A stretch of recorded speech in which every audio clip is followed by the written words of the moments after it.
구약성경 느헤미야 9장 23절에서 31절까지의 말씀입니다. 제가 가진 성경 구약성경 740쪽입니다. 다 찾으셨으면 저와 여러분이 한 절씩 교독하시겠습니다. 주께서 그들의 자손을 하늘의 별같이 많게 하시고 전에 그들의 열조에게 들어가서 차지하라고 말씀하신 땅으로 인도하여 이르게 하셨으므로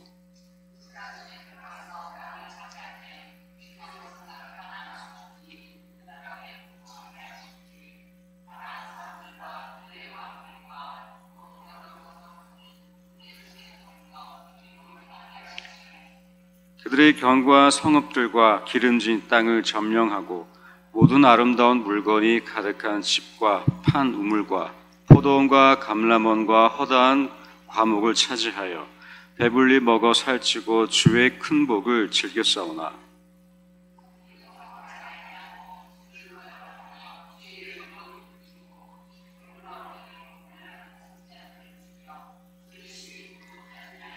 그러므로 주께서 그들을 대적의 손에 넘기사 그들의 곤고를 당하게 하시매 그들의 환난을 당하여 주께 부르짖을 때에 주께서 하늘에서 들으시고 주의 크신 긍휼로 그들에게 구원자들을 주어 그들을 대적의 손에서 구원하셨거늘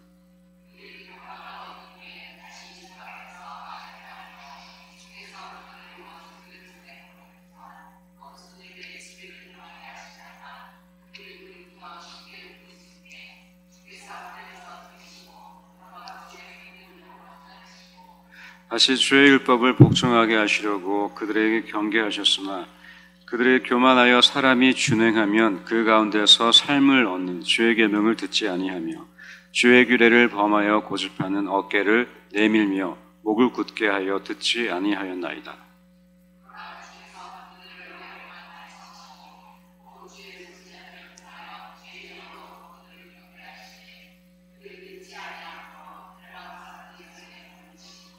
함께 읽겠습니다. 주의 크신 긍휼로 그들을 아주 멸하지 아니하시며 버리지도 아니하셨사오니 주는 은혜로우시고 불쌍히 여기시는 하나님이십니다.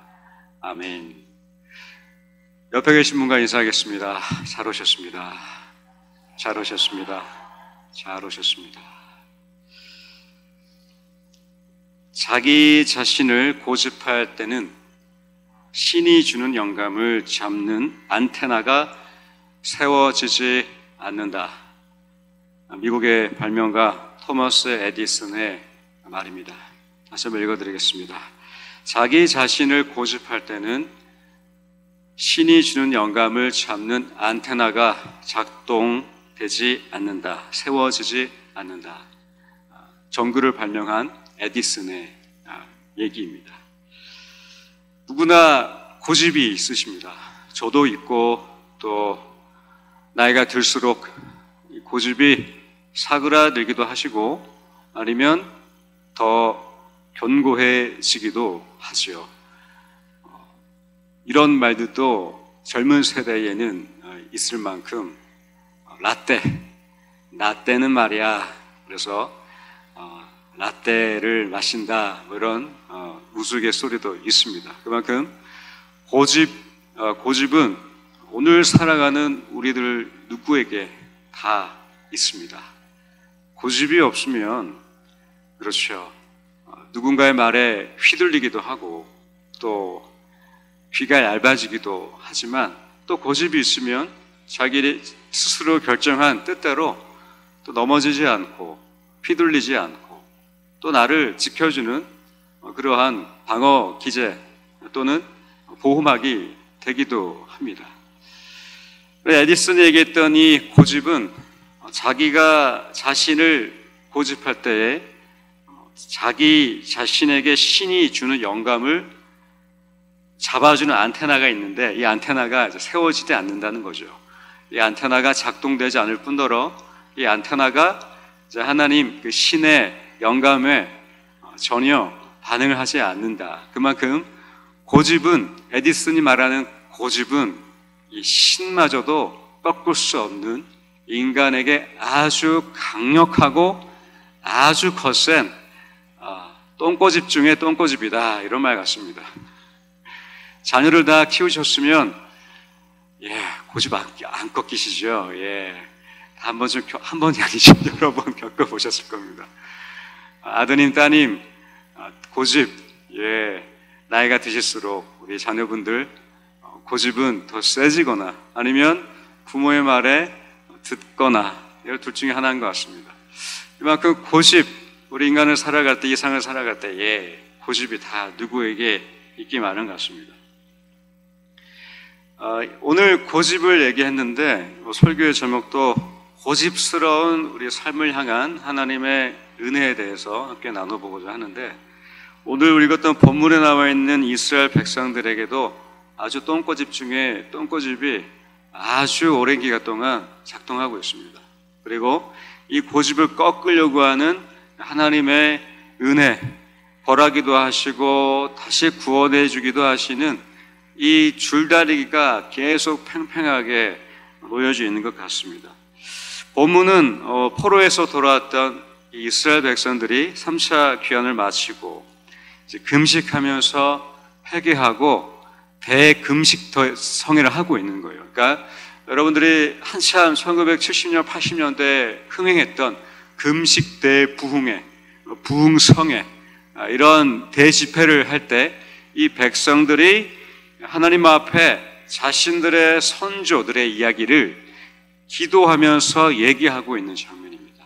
하나님, 우리 조상들이 이렇게 했을 때 하나님 이렇게 하셨고, 우리 조상들이 이렇게 할 때 하나님 이렇게 하셨습니다 라고 기도하고 있는, 목 놓아 울고 있는 장면에 오늘 우리 본문을 이스라엘 백성들이 기도하고 고백하고 그들의 역사를 돌아보고 있는 장면이에요. 그들의 역사를 되짚어 보고 있는 때에, 그때에 바로 23절과 28절부터 이스라엘 백성들의 고집과 하나님의 불순종에 대한 심판, 그리고 불쌍했는지 또 구원하시는 이러한 모습들이 반복되고 있습니다. 이러한 심판과 구원에 대한 이야기가 23절부터 28절까지 이어지고 있습니다. 요약하면 내 마음대로 살 겁니다. 하나님, 먹고 살만하니까 우리 방식대로 살 거예요. 내버려 두세요, 제발. 하나님이 이 녀석들 당해봐라 해서 이방 국가를 통해서 때리시죠.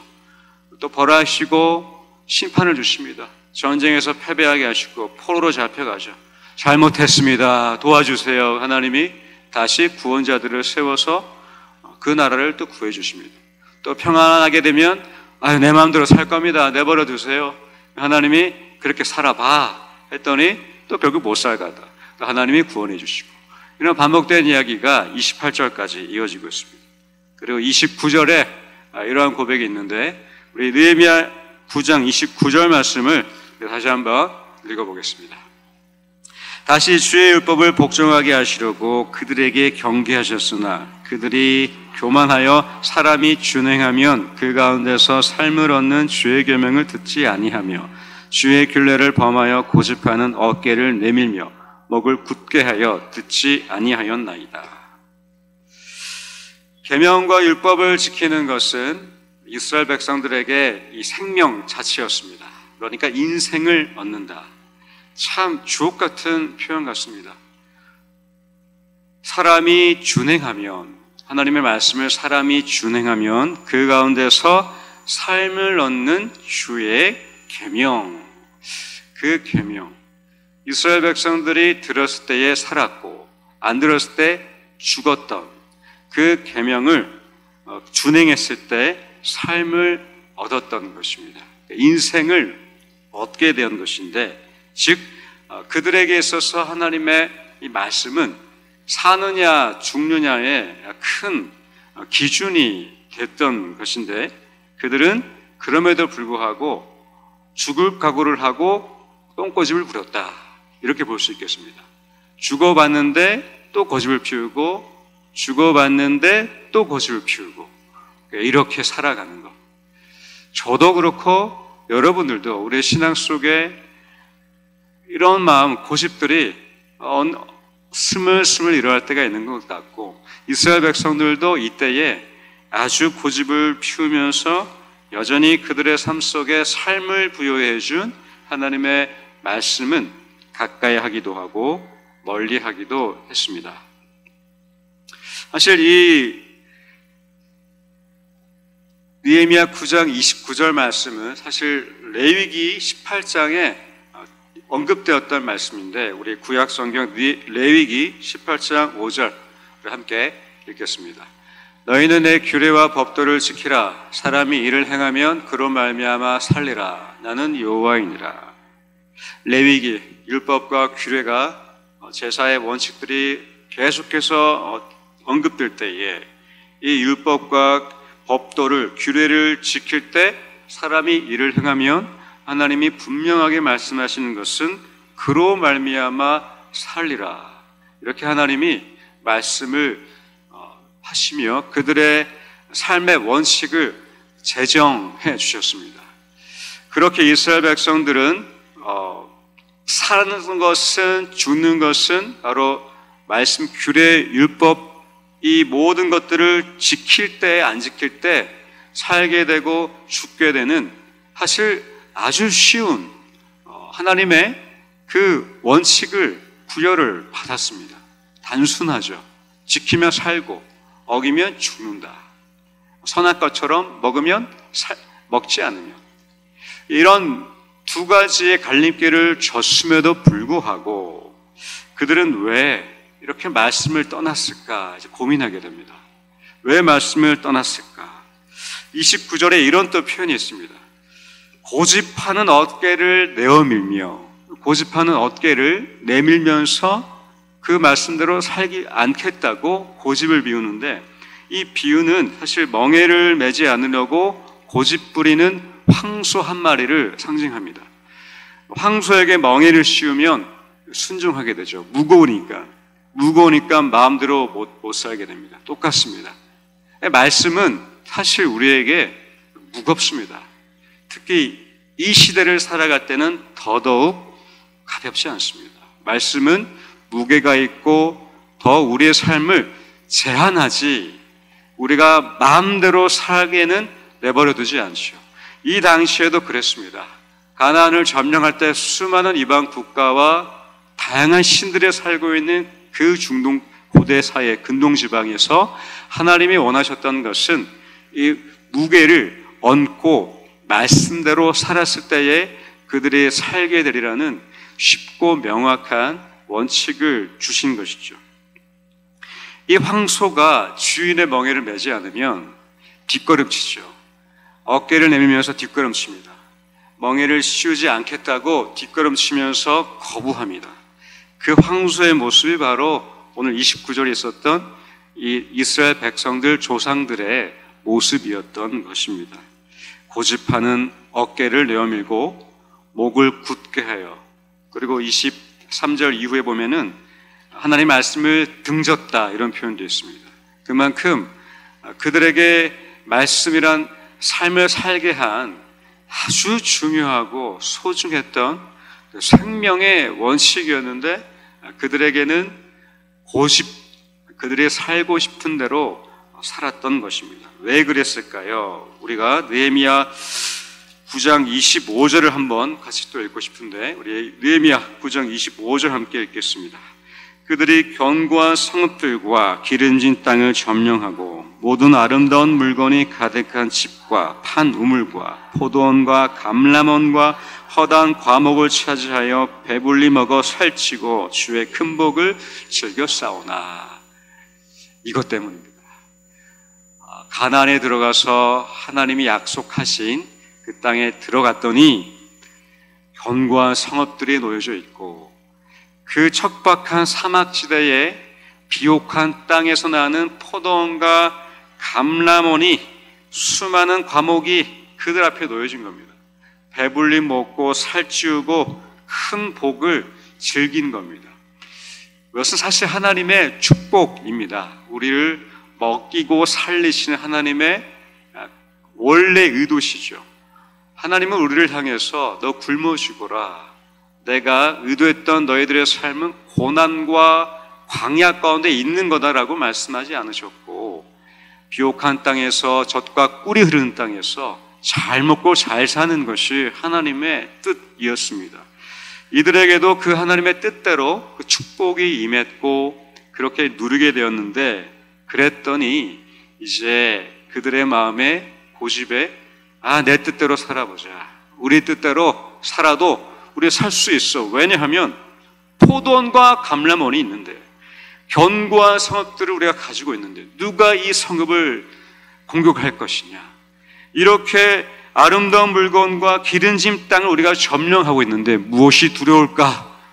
그들에게는 그들의 삶을 얻게 하는 것이 말씀이 아니라, 하나님이 아니라 그들이 누리고 있던 축복이 그들의 삶을 살게 하냐 죽게 하냐 기준이 되었던 것입니다. 그래서 호세아서 말씀에 이렇게 이스라엘을 묘사하고 있습니다. 호세아 4장 16절 우리 함께 읽겠습니다.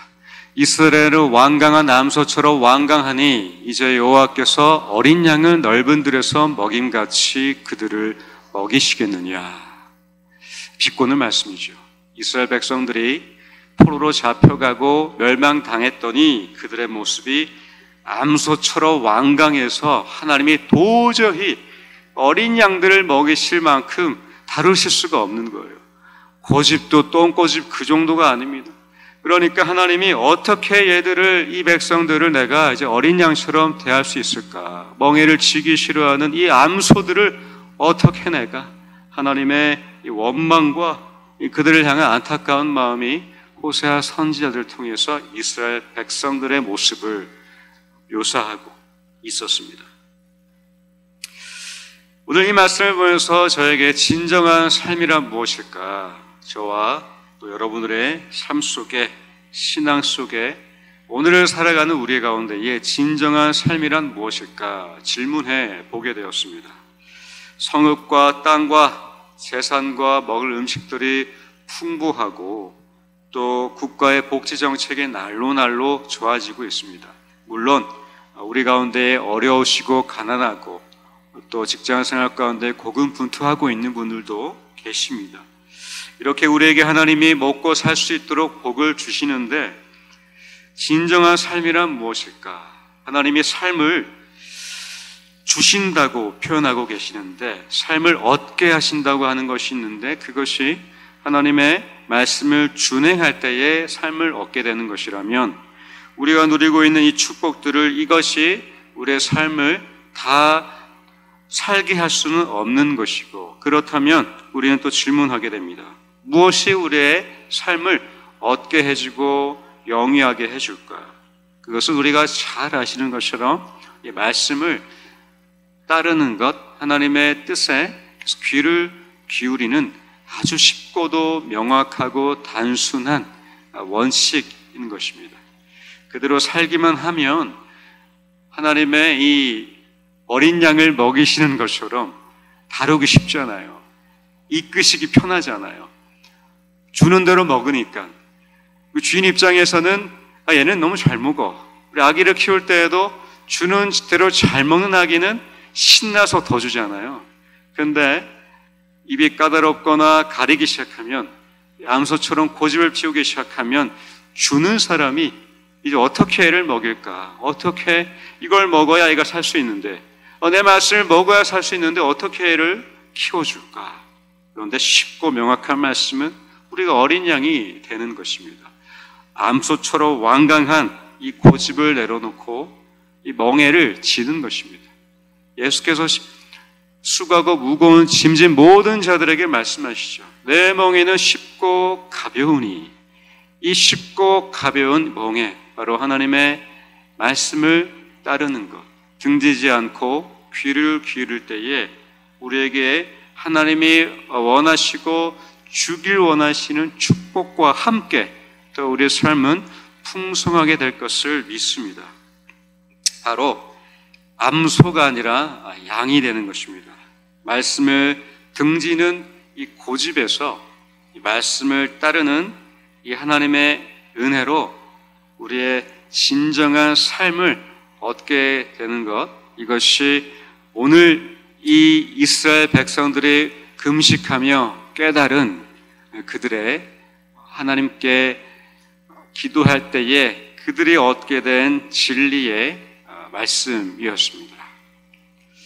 우리가 아무리 먹고 살고 배부를지라도 말씀을 따르지 않고 우리의 고집대로 피운다면 사실 진정한 삶이 아닐 수 있습니다. 그러나 우리가 하나님의 이 많은 축복들을 누리며 먹고 살면서도 말씀을 따르는 것은 그때가 더 큰 축복과 더 큰 우리를 향한 하나님의 은혜, 축복인 것입니다. 그래서 오늘 30절에서 31절까지 이 우리의 고집, 말씀대로 따르고 싶으나 때로는 따르고 싶지 않은 우리의 고집보다 더 센 고집이 등장하는데 바로 하나님의 고집입니다. 우리 하나님의 고집, 30절, 31절 성경책을 보시며 다 함께 읽어보겠습니다.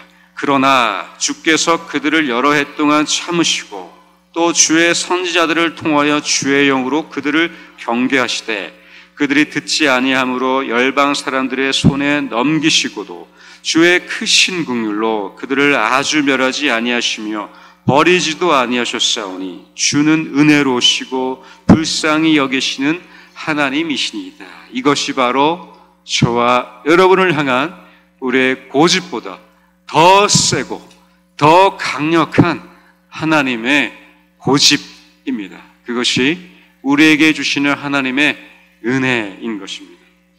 우리의 고집, 그러나 더 집요하고 더 끈질긴 하나님의 고집으로 오늘 저와 여러분이 이 성전에 있음을 믿습니다.